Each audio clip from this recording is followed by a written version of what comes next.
2010 marquait un tournant pour Peugeot qui a décidé de revoir complètement sa communication mais également sa stratégie.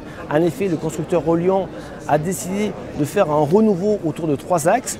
Le premier, c'est bien sûr l'affirmation et la réaffirmation de ses valeurs. Cela passe par un nouveau logo, toujours le lion mais plus dynamique. Vous avez également un nouveau slogan, Motion et Emotion, qui est basé sur le plaisir de conduite mais également sur la volonté de développer la marque à l'international avec un plan produit très important.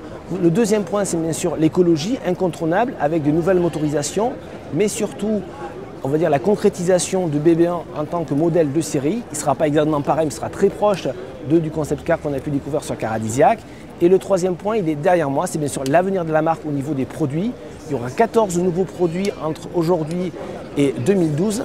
Et cela marque principalement par ce roadster, donc SR1, un roadster très beau, très réussi esthétiquement, qui a malheureusement peu de chance de voir le jour en l'état de série, qui se caractérise par 300 chevaux, 4 roues motrices, 4 roues directrices, mais surtout une face avant qui va évoquer les prochaines réalisations de chez Peugeot avec, vous voyez, une calandre beaucoup plus petite mais flottante et surtout des optiques de taille réduite.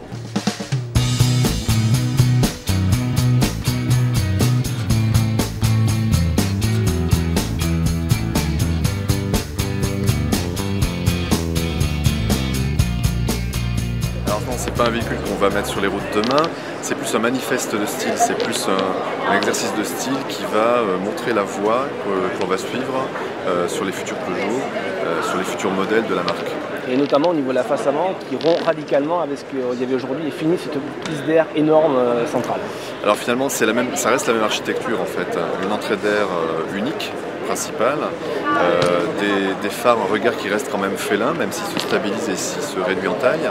Et en fait, l'idée avec ça, c'est de dire, ben voilà, on va vers des technologies plus high-tech, plus compactes au niveau des optiques par exemple, au niveau du refroidissement de la voiture, donc avec une calandre qui va être flottante dans l'entrée d'air. Et puis en faisant ça, on va donner plus de place à la sculpture de la carrosserie, à l'expression stylistique pure de la carrosserie, en réduisant ces éléments qui vont devenir plus technologiques. Donc finalement, ça reste une morphologie de face avant très Peugeot, un peu félin toujours, pour ne pas trahir l'ADN de la marque, et puis revenir vers des valeurs qu'on a pu voir effectivement sur les 406 coupés. Le terme de SR1, on a eu BB1, là on a SR1, c'est une volonté de la marque de rompre un petit peu, d'abandonner les 3 chiffres, les 4 chiffres. Alors là, il s'agit de concept car, donc BB1, c'est un petit bébé, et puis c'est un modèle unique, c'est un concept car. Ici un show car, SR1, Sport Roadster 1.